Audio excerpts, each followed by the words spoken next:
the comprehensive startup funding festival happening from 24th to 26th March. पूरी history में कभी ऐसा नहीं हुआ होगा जिसमें दो पर्सन्स ने मिलकर 2000 स्टार्टअप्स के साथ फ्रॉड ही नहीं किया, बल्कि उनके 100 करोड़ रुपीस डुबा दिए। इस पे काफ़ी सारे इन्फ्लुएंसर्स के नाम भी शामिल हैं जो कि इस इवेंट को प्रमोट कर रहे थे।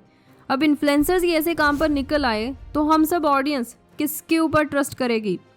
क्या स्टार्टअप्स के साथ जो फ्रॉड हुआ है वो यहीं तक सीमित है या फिर कुछ और ही चल रहा है इस इंडस्ट्री में जो कि हम सब ऑडियंस को नहीं दिखाया जा रहा? इन सभी बातों को आज इस वीडियो में हम जानेंगे, तो वीडियो को शुरू करते हैं। तो सबसे पहले ये दो person Luke and Arjun Chaudhary ने वर्ल्ड स्टार्टअप कन्वेंशन के नाम से ना एक इवेंट ऑर्गेनाइज करवाया जिसमें बताया गया कि इंटरनेशनली काफ़ी सारे बिजनेसमैन, एंजल इन्वेस्टर्स और वेंचर कैपिटलिस्ट आने वाले हैं जिनके सामने स्टार्टअप्स को पिच देनी है, अपना प्रोडक्ट दिखाना है और वो फंडिंग रेज कर सकते हैं, जिस तरह से शार्क टैंक इंडिया में आप शार्क्स के साथ करते थे। अब लोगों को अपनी ओर आकर्षित करने के लिए ये इवेंट के ऑर्गेनाइजर्स ने क्या किया? नरेंद्र मोदी, एलॉन मस्क, सुंदर पिचाई, गौतम अडानी और सॉफ्टबैंक के सीईओ के नाम इस्तेमाल किया ताकि लोगों को लगे कि हाँ यार, सच में ये जो इवेंट है वो ऑथेंटिक है और होने वाला है। और ये भी बताया गया कि बिजनेसमैन यहाँ पर सिर्फ फंडिंग नहीं देंगे, उसके साथ साथ as a chief guest speeches भी देने वाले हैं। अब ऐसे पॉइंट पर स्टार्टअप्स के लिए ये इवेंट सोने पर सुहागा था, क्योंकि ऑलरेडी स्टार्टअप इंडस्ट्री में स्टार्टअप्स को बहुत मुश्किल से फंडिंग मिल रही थी। जैसे कि आप इस चार्ट को चेक करिए, जो स्टार्टअप्स की डील हो रही थी इन्वेस्टर्स के साथ, वो जनवरी 2023 से लेकर फेब तक ऑल टाइम लो पर चल रही थी।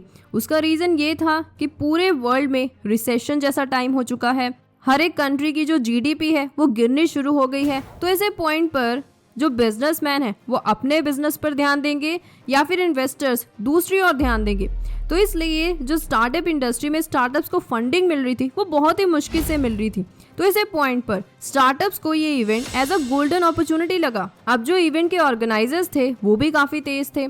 उनको पता है कि स्टार्टअप्स हमारे ऊपर इतनी जल्दी विश्वास नहीं करेंगे, हमें कोई बड़ी गेम खेलनी होगी यदि हम चाहते हैं कि उनको ना लगे कि ये इवेंट सिर्फ 3 महीने पहले इसकी प्लानिंग चल रही थी और ये ऑर्गेनाइज किया गया है, ये कोई स्कैम नहीं है। तो उन्होंने यूज़ की इन्फ्लुएंस मार्केटिंग, जिसमें काफ़ी बड़े इन्फ्लुएंसर्स जिनके ऊपर स्टार्टअप इजीली विश्वास कर सकते हैं, जैसे अंकुर वरीकू, चेतन भगत, प्रफुल्ल बिल्लोरे और राज शमानी के साथ कोलैब वीडियोस की, जिसमें वो बता रहे हैं कि कैसे इवेंट बहुत अच्छा है।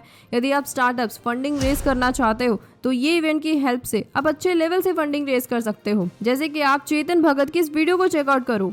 The biggest funding festival, World Startup Convention, is happening in Noida from the 24th to 26th March. You will have a chance to pitch in front of 1500 plus VCs, 9000 plus angel investors and India's leading banks. अब जो startups है वो समझ गए कि हाँ, ये event बहुत ही अच्छा होगा और यदि इन्फ्लुएंसर्स इसके बारे में बोल रहे हैं तो एटलीस्ट उन्होंने क्रॉस चेकिंग तो ज़रूर की होगी। तो इसलिए काफ़ी सारे स्टार्टअप्स इस इवेंट के लिए टिकट्स खरीदनी शुरू कर देते हैं, जिनका प्राइस 8000 से लेकर 25000 के बीच में लाई कर रहा था। अब स्टार्टअप्स को अच्छा खासा विश्वास दिलाने के बाद दिन नज़दीक आते जा रहे थे उस इवेंट के। जनवरी 14 से लेकर जनवरी 16 तक ये इवेंट चलना था 3 दिनों के लिए नोएडा में। तो स्टार्टअप्स ने पहले ही काफ़ी सारी होटल बुकिंग्स, ट्रैवलिंग एक्सपेंसेस उठाने शुरू कर दिए, बट तभी एन मौके पर उनको पता चलता है कि ये इवेंट जनवरी में नहीं बल्कि मार्च में शिफ्ट हो रहा है। तो ऐसे पर स्टार्टअप्स को थोड़ा सा फिशी लग सकता है कि ये क्या हुआ, हमें बिना बताए अभी एन मौके पर बोल रहे हैं कि ये इवेंट शिफ्ट कर दिया गया है। तो इसलिए लोगों को और स्टार्टअप्स को दोबारा हमारे ऊपर विश्वास दिलाने के लिए उन्होंने अब इस्तेमाल किए मिनिस्टर्स के नाम। जैसे कि आप स्क्रीन पर देख सकते हो, बताया गया कि ये जो मिनिस्टर्स हैं इस इवेंट में एज अ चीफ गेस्ट आएंगे जो कि स्पीचेस देने वाले हैं। इसलिए ये इवेंट अभी मार्च में होगा। फिर से इवेंट के ऑर्गेनाइजर्स स्टार्टअप्स को बहका देते हैं। वो अपनी ट्विटर पर ट्वीट्स डालते हैं, इंस्टाग्राम पर अपनी पोस्ट मिनिस्टर्स के साथ डालते हैं, ये दिखाने के लिए स्टार्टअप्स को कि हमारी पहुंच ऊपर लेवल पर है। ये नहीं पता कि स्टार्टअप्स के साथ फ्रॉड किया जा रहा है। फाइनली काफ़ी सारे स्टार्टअप्स और तेजी से टिकट्स खरीदना शुरू कर देते हैं। अब वो दिन आता है जिस दिन इवेंट होना था। जब काफ़ी सारे स्टार्टअप्स वहाँ पर पहुँचते हैं तो उनको पता चलता है कि यहाँ पर तो कोई भी नहीं है, ना कोई वेंचर कैपिटलिस्ट, ना कोई एंजल इन्वेस्टर, ना ही कोई बिजनेसमैन। हमारे साथ जो इतने बड़े बड़े वादे किए गए थे यहाँ पर तो कुछ नहीं है। यहाँ पर नुकसान सिर्फ स्टार्टअप्स के साथ नहीं होता, बल्कि इवेंट को स्पॉन्सर करने वाले स्पॉन्सर्स जैसे कि बैम्ब्रियो के फाउंडर ने ये वीडियो डाली जिसमें उसने बोला कि उसके साथ 50 लाख रुपीस की ठगी की गई है। उसने इस इवेंट को स्पॉन्सर करने के लिए 50 लाख रुपीस लगाए थे। सिर्फ एक ही स्पॉन्सर नहीं था बल्कि 2 और थे, जैसे builder.ai, coffeemug.ai। हमारा क्या होगा?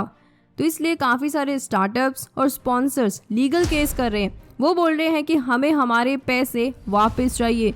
अब उनके पैसे मिलेंगे या नहीं, ये तो बात की बात है। फिर पुलिस वहाँ पर आती है, वो सारे इवेंट की जांच पड़ताल करती है और अभी इन्वेस्टिगेशन इसके ऊपर चल रही है। अब देखते हैं कि फाइनली क्या डिसीजन आता है। अभी तक जो भी हमने बातें की हैं उसमें स्टार्टअप्स के 7 स्कैम हुआ है, बट जो अभी हम बात करने वाले हैं उसमें स्टार्टअप के फाउंडर ने 28 से भी ज़्यादा लोगों के साथ फ्रॉड किया है। मैं किसी और की नहीं बल्कि MBA चायवाला के फाउंडर प्रफुल्ल बिल्लोरे की बात कर रही हूँ। उसकी जर्नी आई नो इंस्पिरेशन से भरी हुई है। जब भी वो कोई भी स्पीच देते हैं वो हमारे अंदर एक अलग ही लेवल का कॉन्फिडेंस बिल्ड कर देते हैं। हमने देखा होगा कि कैसे 2016 में जस्ट उन्होंने 8,000 रुपीज़ की सेविंग से एक MBA चायवाला के नाम से एक चाय का ठेला शुरू किया। फिर धीरे धीरे उन्होंने फ्रेंचाइजी मॉडल को अपनाया और आज उनके बिजनेस का पूरे साल का जो टर्नओवर है वो 4 करोड़ से भी ज़्यादा है।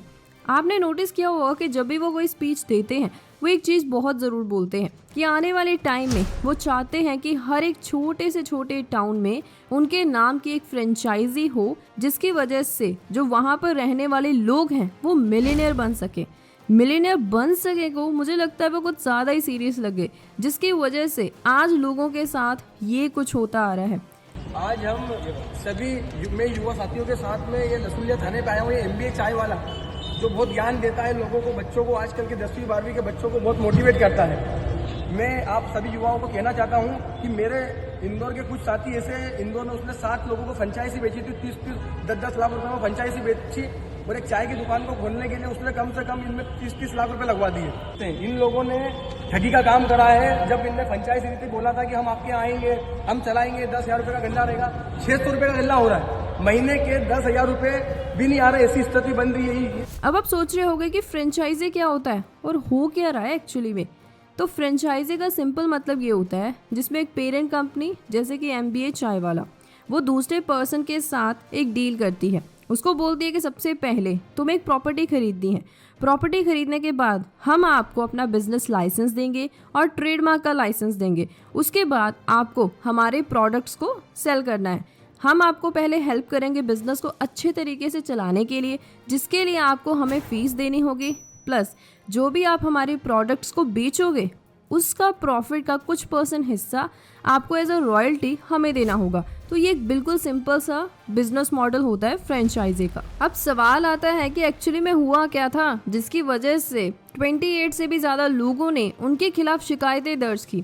तो इंदौर में रहने वाले तन्मय चौकसे ने ना MBA चायवाला की एक फ्रेंचाइजी खरीदी थी, जिसके लिए उसने कंपनी को 13 लाख रुपीज़ दिए।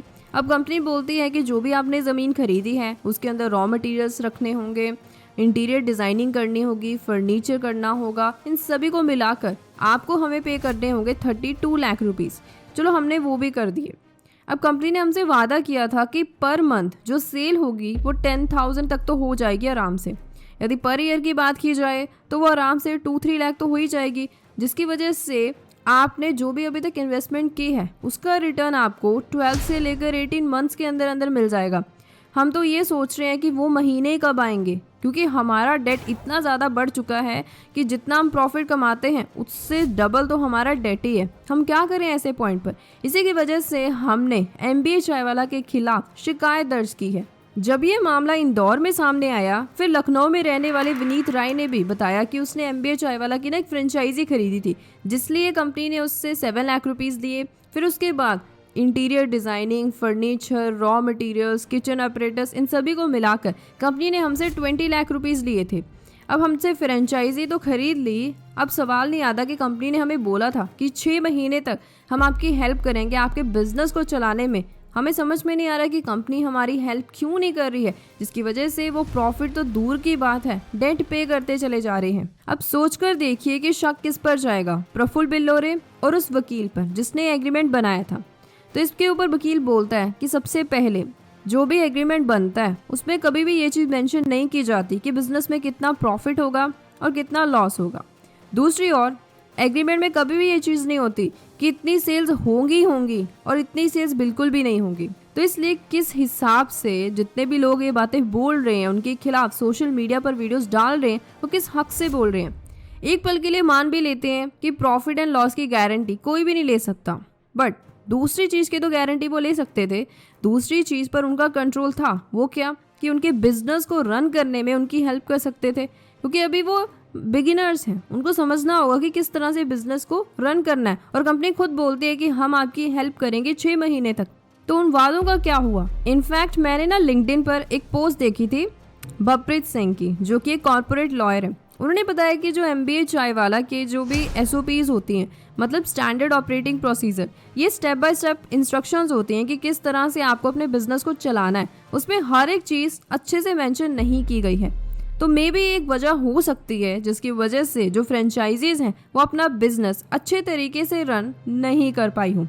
तो यदि हम आज के वीडियो को कंक्लूड करें तो उसके 2 सोल्यूशन आ सकते हैं। नंबर 1 कि यदि हम किसी भी इवेंट या फिर कोई और भी चीज़, चाहे वो ऑनलाइन हो रही है ऑफलाइन हो रही है, उसके बारे में सुन रहे हैं और इन्फ्लुएंसर्स भी उसके ऊपर बातें कर रहे हैं, तो हमारा फ़र्ज़ बनता है कि हम उनकी बातें ना सुने। हम अपनी ओर से सबसे पहले रिसर्च करें। जैसे मैंने आपको इस वीडियो में फर्स्ट पार्ट पे जो इवेंट हुआ था उसके काफ़ी अच्छे कंक्लूजन्स और वार्निंग सिग्नल्स बताए थे। यदि आप पहले ही उन चीज़ों को नोटिस कर लेते, वो चीज़ें आपके साथ नहीं होती। तो इसलिए अपने ओर से रिसर्च करना बहुत ज़्यादा ज़रूरी है। दूसरा चीज़, यदि आप फ्रेंचाइजी को लेने के बारे में सोच रहे हो तो आपको एक बार देखना चाहिए कि जो भी एग्जिस्टिंग फ्रेंचाइजीज हैं उनके ओनर्स के साथ यदि कोई प्रॉब्लम आती है तो पेरेंट कंपनी किस तरह से रिएक्ट करती है, किस तरह से उनकी हेल्प करती है। फिर यदि हर एक चीज़ अच्छे से चलती है तो आपको उस फ्रेंचाइजी को लेने के बारे में सोचना चाहिए, क्योंकि अल्टीमेटली डिसीजन आपका ही होना चाहिए। इसलिए सावधान रहिए, सतर्क रहिए। और वीडियो को एंड करने से पहले यदि आप जानना चाहते हैं कि कैसे हमारा कोचिंग सिस्टम चल रहा है तो उस वीडियो को लेफ्ट साइड पे क्लिक करके ज़रूर चेकआउट कर लो। Till then, thank you, bye bye.